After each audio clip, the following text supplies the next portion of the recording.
Welcome to the Legacy Leaders Podcast. Are you doing the best for your client to help them create their legacy? Are you creating a plan that goes far beyond finances to help people ensure that it becomes the driving force behind all decisions? On this podcast, hosts Katie Beth Hand and Stan Miller will help you with growing your practice and your clients' peace of mind. Together, they bring the best and brightest minds to share with you how to help your clients develop their best legacy. And now, here are your hosts, Katie Beth and Stan. Welcome back to the Legacy Leaders Podcast with your host, Stan Miller and Katie Beth Hand. Our guest today is the co-founder of Paradigm Shift Financial, Thomas Blottenberger. Thomas specializes in helping individuals actualize the American dream by aligning their mindset and their financial investments. Thomas, welcome. We are so excited to have you on the show. Thanks for having me again, especially while you guys are in the middle of a blizzard. I feel really honored that you're willing to talk to me. That's right. Yes, it is a blizzard outside here on January 9th, located here in Arkansas. So you may be listening to this here in a few weeks, and hopefully the storm has long passed. But we're excited all of our listeners have joined us. And Thomas, I was hoping, kind of before we really jumped in with all of our hard-hitting questions, could you take just a minute or two and tell our listeners a little bit about your background and kind of what got you into this industry? Yeah, well, thanks for the softball to start me off, right? That's right. What got me into the industry? So I started in 2010. And what got me into the industry was I watched my grandfather go through, I wanted to be a doctor at one point. And I watched him go through a very serious surgery, triple bypass and a valve replacement. And it didn't go well. He ended up in a coma for 9 months, and then he passed away. And I got to watch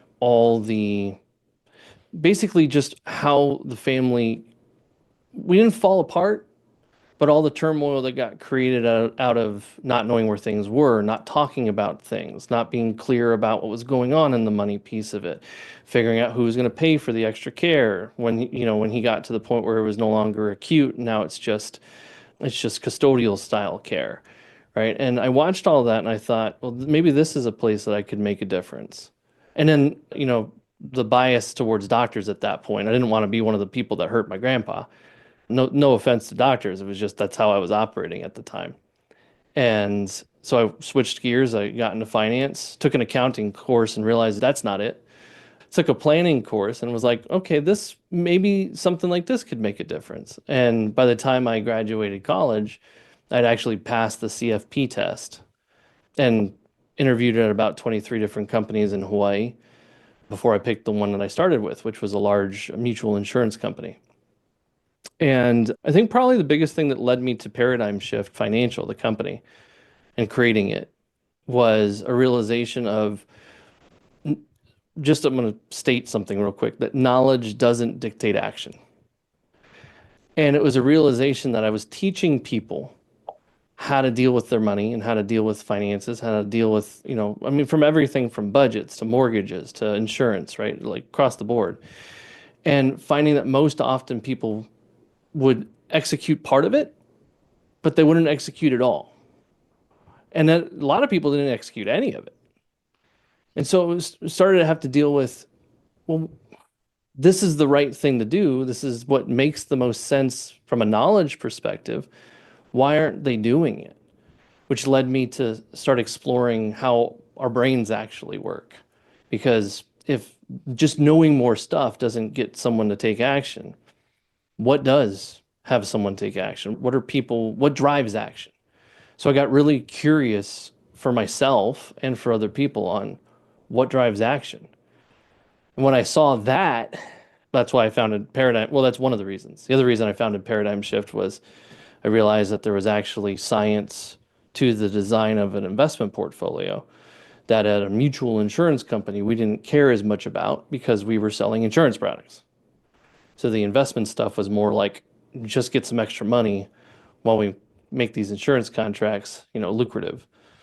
And I decided I wanted to follow more of a scientific principle because that's how my brain works. I like that kind of stuff. I don't like just guessing and gambling and hoping it works out. I like that there's some level of actual basis behind what I'm telling people. So that's the origin story in a nutshell. That is a great origin story. And you touched on this, and I know we want to dive in deeper. You touched on this just a little bit with your origin story, but talk to us about money and mindset and some of the discoveries that you've made with that and the wisdom that you can share with our listeners about what you've discovered. Yeah, well, I'll tell you one of the biggest revelations for me, and one of the most difficult things, was actually being truthful and honest about where I was in my financial picture with clients.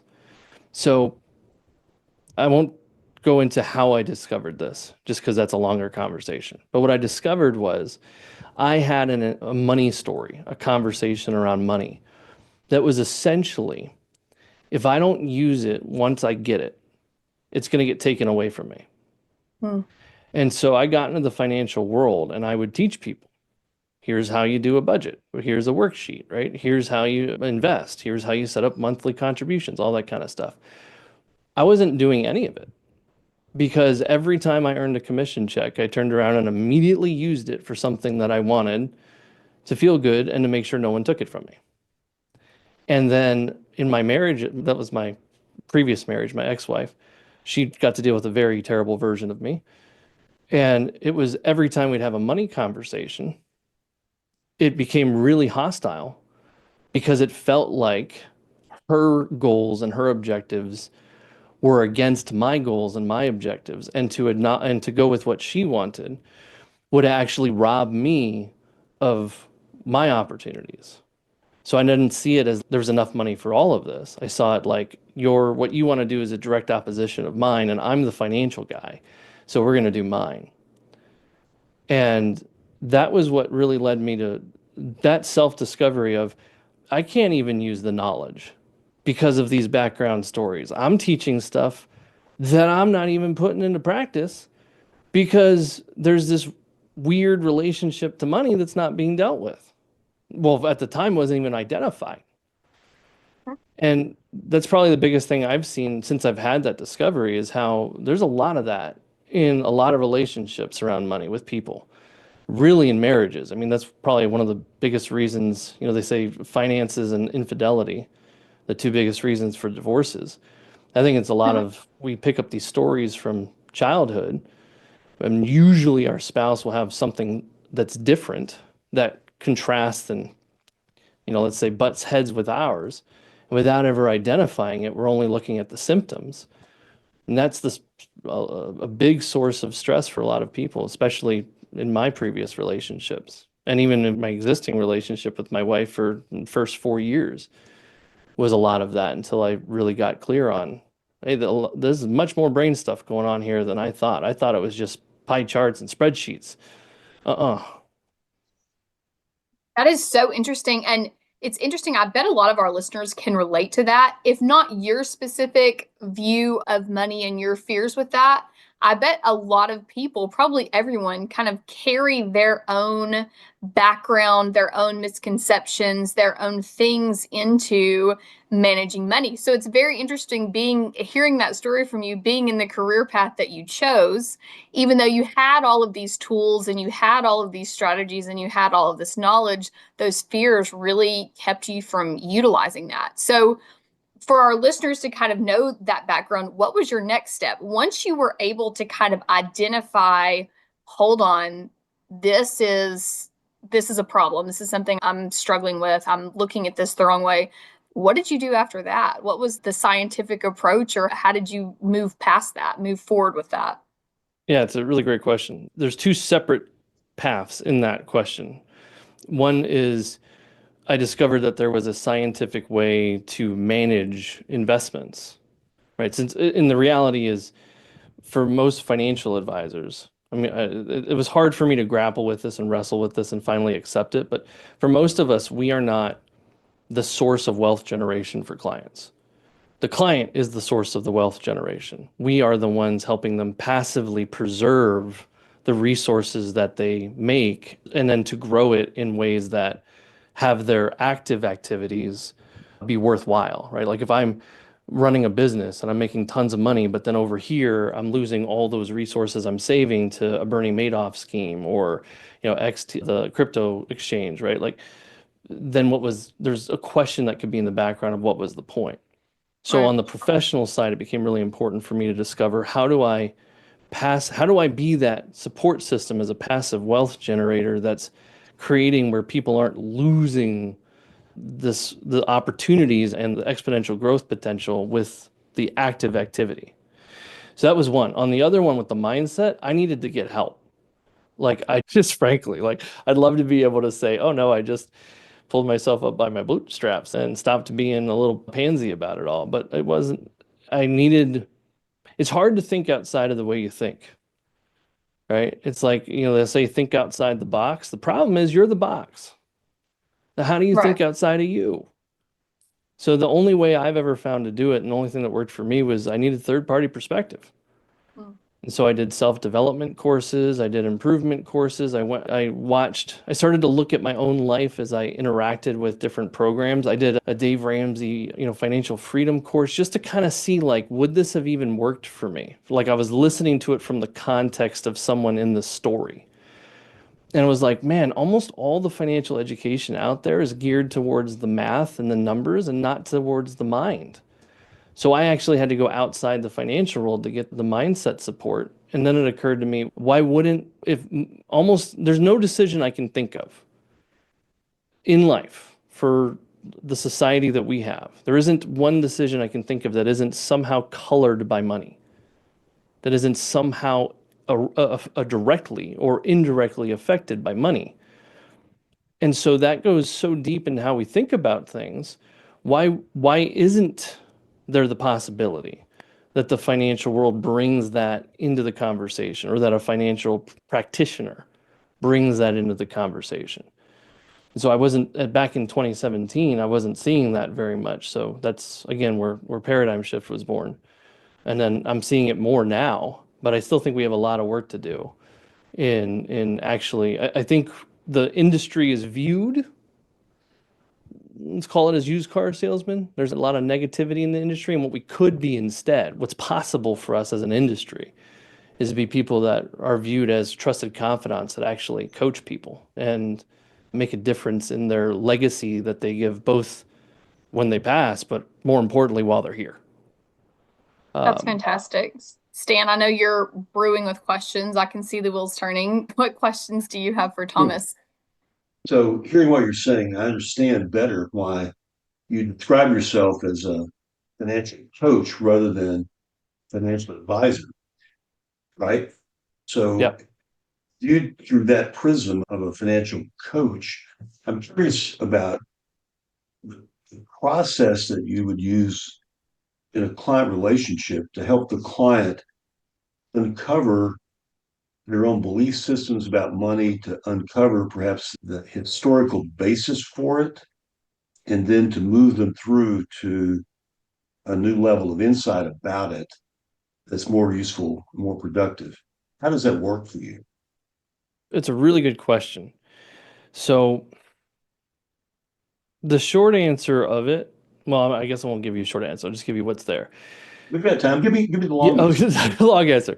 Well, the long answer is it's from a scalability standpoint, like let's call it operating procedure.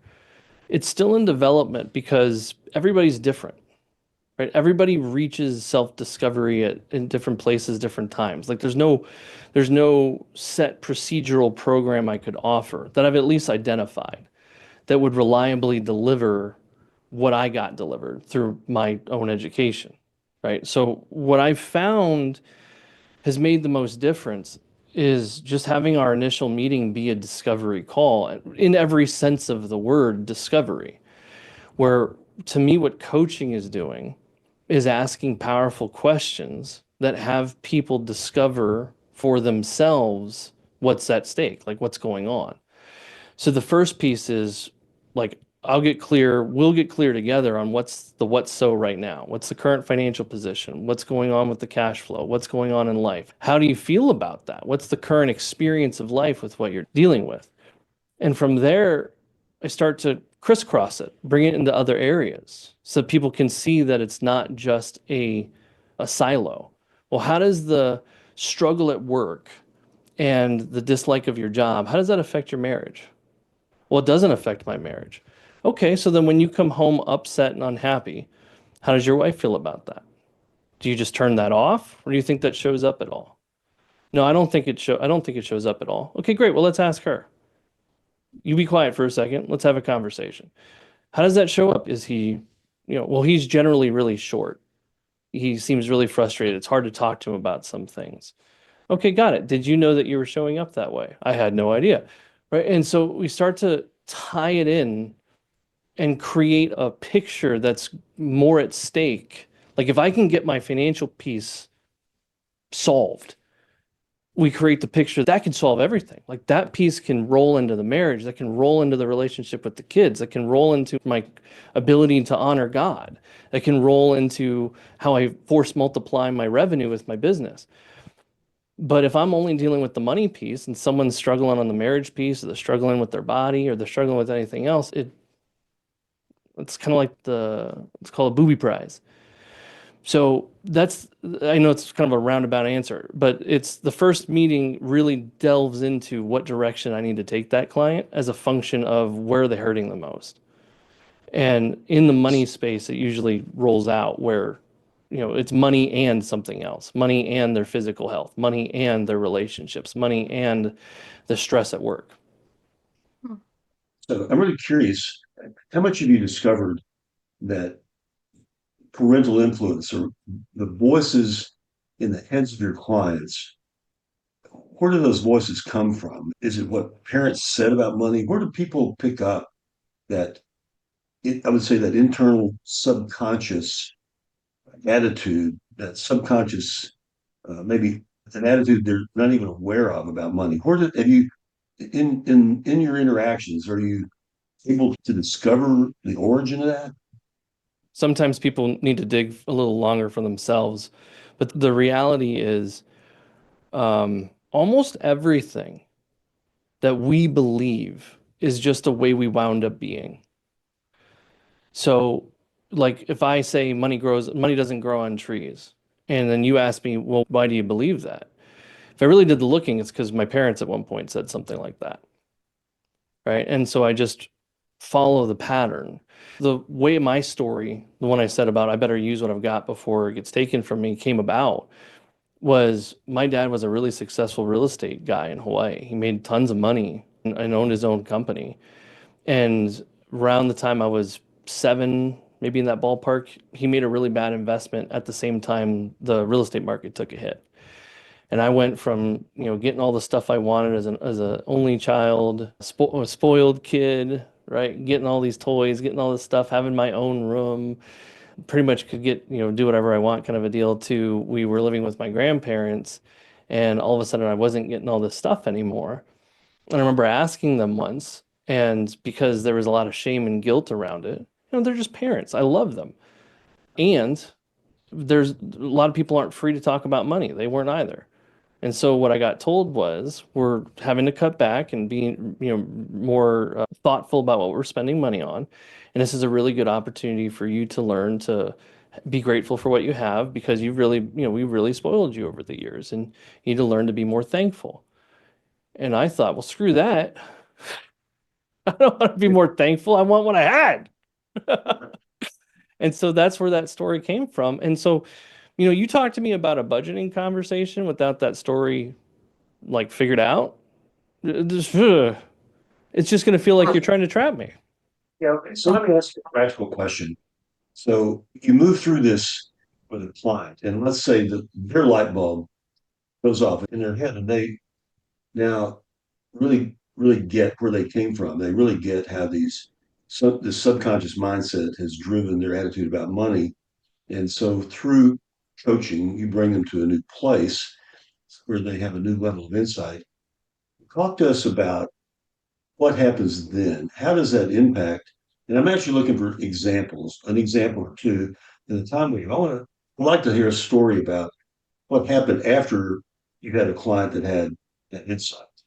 Yeah, okay. Well, I have probably one of my best examples is I have a client who, while I was going through the discovery, was kind of numb to everything in life. He had been so beaten up and dejected from, he was working with a company that he thought was taking care of veterans, thought made a difference for veterans, and then he found out, and he was a veteran, found out that company had ill intentions and wasn't doing what it was supposed to be doing. He stayed in the industry that he was in, but switched to another company. He was really struggling to find any purpose.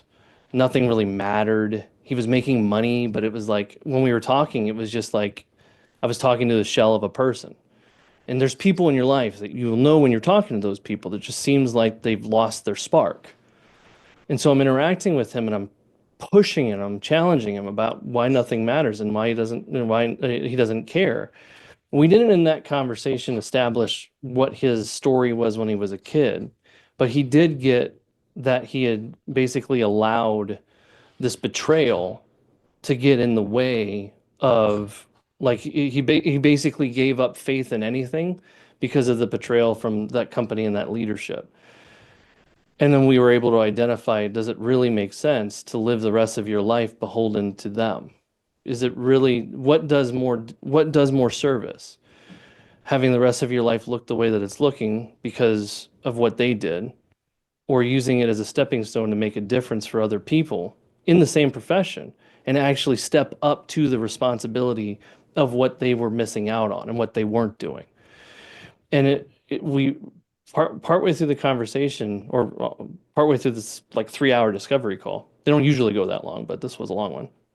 He stops and he goes, I've had a lot of people in my life call themselves a coach. He goes, but you're like really actually coaching me. He goes, and I never would have thought this from a money guy. And one of the things he revealed in the conversation was he was having a relationship with someone in the firm at the new firm that he hadn't disclosed to the owner, and that he was all weirded out about it and worried about it. And so again, I ended up not even, he's a money client, but what we dealt with wasn't even money at that point. So he took on being honest with his current employer or his current partner about the relationship, honest with his current partner about the fact that he didn't want to be in that company doing that stuff anymore. Fast forward a year, he started his own business. He married that lady. He's now moved to another state and they're having a kid. And his business is thriving, right? But to me, that's the byproduct. Yeah, so that's a really fascinating byproduct. I mean, we could talk a long time about that because I kind of approach relationships like you do too. And I take a lot of time and I love hearing those stories, especially when they work out. But I also want to hear about the, just from a financial coach perspective, you know, how that manifests and shifts perhaps in the way we manage money, the way we make financial decisions, how we invest. Tell me Yeah. about that. Well, the first piece is if you can get, and this is, I think, important for everybody listening, right? If you can, people don't generally make logical money decisions, just frankly. It's almost always some story in the background. Like if someone calls and says, I'm unhappy with returns, they're not really unhappy with returns. What's actually there most often is something they think they're missing out on because the returns aren't what they think it should be. Maybe it's having more lifestyle. Maybe it's their friends are saying that they're making more, and so they feel like the odd man out. It's usually something that's deeper in the background. So if I can already establish that kind of relationship with the client, I have better permission to coach them through them being human. And then it doesn't just become a, well, no, the returns are actually great and look at how much return. It becomes a, okay, got it. You're not happy with the returns. Tell me more about that. What specifically are you seeing that's been missed for you? And now you can actually, because almost all investment strategy, I think that there is a science to this. I think there's a investment strategy scientific approach that produces better results than anything else. But at the end of the day, if you stick to even just an S&P 500 fund, the whole point is if you stick to it, right? The Dow bar says the average person moves their money every 4 years. So as financial people, our biggest hurdle, or let's say our biggest responsibility, is to call people to overcome the human biases that have them move out, into hurt themselves by constantly moving money around or by seeing, that shiny object somewhere else. Now, I can't do that if I don't understand how the human brain works. And so that's the way I see the application to the actual financial coaching, is if I can coach them elsewhere and I can get them to see how what they think is the problem or what they think is the issue is not really the issue. It's actually something deeper and subconscious. Not only does that give credibility to me as a coach, but they'll hear me more when it comes time to talk about things that they're not happy with. And I usually cue clients up. Hey, if this is a long enough relationship, there's going to be times where you're not happy with me. There's going to be times you're not happy with the portfolio. And the requirement is that we're in communication about it. It sounds like from all of this, Thomas, that you're part financial coach and part counselor, which is funny. We talk about that here on the estate planning side of things as well. Once you really start talking to clients and getting to know them and trying to get a plan that's addressing, you can't really create an estate plan that addresses what people really want without backing up to figure out what it is people really want. And sometimes they don't even know. And so it's so interesting to hear all of this coming from you, because I feel like that just mirrors everything we see on the estate planning side of things as well. And I think Stan would echo that. Sure. Well, and then so I love that you said that. And one of the most important things to help people discover is what they want. Because most people aren't operating out of what they want. They're operating out of what they don't want. Right. I'll ask someone a lot, or people, what do you want? What are your goals in life? And it's really interesting. I'll give you another example, Stan, just not even a client, just someone. So we're doing renovation on the home, and I have this office set up, and the guy, one of the contractors, comes by the office. He goes, "Hey, can I talk to you for a second?" I said, "Sure." He goes, "You seem like someone who's like really able to you just always listen to me. And you've talked with me, and I've got some stuff I'm dealing with I would like your perspective on." I said, "Sure." He goes, "Well, this company that's hired me, that I'm working with you through, promised me $30 an hour when we started. And they're currently paying me $28 an hour. It's been 3 months, and I'm using all my own tools, and I don't know how to approach the conversation of this isn't working for me anymore, and I want to get what I was promised and get what I was paid." I said, "Okay, well, let's start with, what do you even want?" He goes, "Well, I don't want to keep using my own tools, and I don't want to have to use my own truck. And, I don't like the wear and tear that's happening on the truck for their company. And I don't like that I'm only getting paid $28 an hour. That, I don't want to keep, getting paid less than I was promised." I said, "Well, thank you for sharing all that. And all I heard was what you don't want. What do you want?" He goes, I guess I haven't really thought about that." He goes, "I want to start my own business." And I said, "Okay, well, having the conversation with them about going from $28 to $30 an hour help you start your business?" He goes, "No." I said, "What would help you start your business?" He goes, "Quitting." I said, "Okay." I said, "So what do you think you should do?" He goes, "I'm going to give him my 2 weeks notice." I said, "All right." And then he walked away. He was like, "Thank you so much." I'm like, "God, I feel so free." He walked away, and I'm like, "Damn it. He was the best guy that was doing this renovation. Yeah. Hold it off another month." Right? Yeah. Yeah. No, and once again, I feel like the estate planning side echoes that. Our clients that come in oftentimes come in with an idea of what they don't want. I don't want to lose my estate by paying a bunch of taxes. I don't want this certain person to get my stuff. I don't want my adult children to fight over this stuff when I die. And so I love that you've kind of tackled that into flipping the question of, there's a lot of things we don't want. What is it you do want? Because sometimes, like with the guy you just mentioned, that's a completely different conversation. Yeah, and it's a different place in which to operate from. It's a place from an action standpoint. If what I'm operating out of is I don't want to be broke, the opportunities and the tactics available to me, the actions, will be different than if I'm operating out of I want to be wealthy. And so it's the same. If I don't want, like in the legacy or the estate planning place, if it's I don't want the government to get money, and I don't want my kids to fight, and I don't want versus I want to leave a lasting legacy where my kids go out and do amazing things in the world and they feel how much I loved them. Totally different places to operate from. For sure. Probably different plans too. Right. Right. For sure. All right, Yeah. Stan, do you have any other questions for Thomas before we run out of time here in a minute? We could spend a long time having this conversation, but If you guys want to have a part 2, you let me know. Okay. yeah, absolutely. Yeah, terrific. So no, but I mean, everything you're saying really resonates. I mean, this is exactly how we approach the estate planning process, and it's not mechanical. And let me just say, the ability to really listen matters so much. And I see that you get that. Thank you, Stan. Appreciate that. For sure. Well, and one other piece to say to that, just to say to that, because I think it makes a difference for all of us, is one thing to be a powerful listener. And then the thing I've had to really struggle with and work on is to be a powerful collider. Some of these conversations require us to potentially upset people, right? In the effort of making a difference. Sometimes we have to say things people don't want to hear so that they can get access to what would actually make a difference for them. And it depends on what my focus is on. If my focus used to be completely on the money because of that story. And so I would never have tough conversations. I'd just be the guy that everybody liked and just be nice all the time. Oh yeah, you're doing fine. It's going great. But you could probably do just a little better if you came over here with me, blah, blah, blah, blah, blah. But, now to be able to actually listen, get what's in the background of what someone's saying and have the courage to, I might lose this person as a client, but I'm going to collide because I actually care about their life being better. And I'm sure you guys have to do that on the estate side a lot. Right. Sure.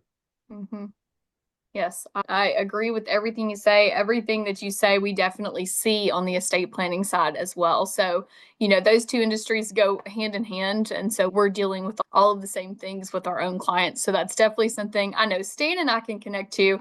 And I know that all of our listeners, no matter their industry, can connect to that as well. So, Thomas, thank you so much for jumping on and sharing all of this wisdom with us. And for our listeners, this has been the Legacy Leaders Podcast with your host, Stan Miller and Katie Beth Hand. Our guest today was Thomas Blottenberger, and to get connected with Thomas and learn more, you can find him at paradigmshift.adxleader.com. You can also find him on LinkedIn, and we will link both of those for you in the show notes so you have no trouble getting connected. Thomas, thank you again so much. This was a pleasure. No, thanks for having me. You've been listening to the Legacy Leaders Podcast with Katie Beth Hand and Stan Miller. For more information on them and the show, please visit pinnaclelegacylaw.com. If you like what you've learned today, do share the program with your friends and subscribe wherever podcasts are found. 49 faces looked to him in triumph. Over the last 12 months, they had each taken turns and promoted his business for a week at a time, driving over $987,342 in revenue.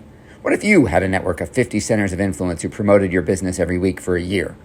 Grab your copy of the #1 Amazon best-selling book, The Ultimate Guide to Growing Your Business with a Podcast, at 33% off the Amazon price by going to ultimatepodcastbook.com. Again, that website for 33% off the Amazon price is ultimatepodcastbook.com.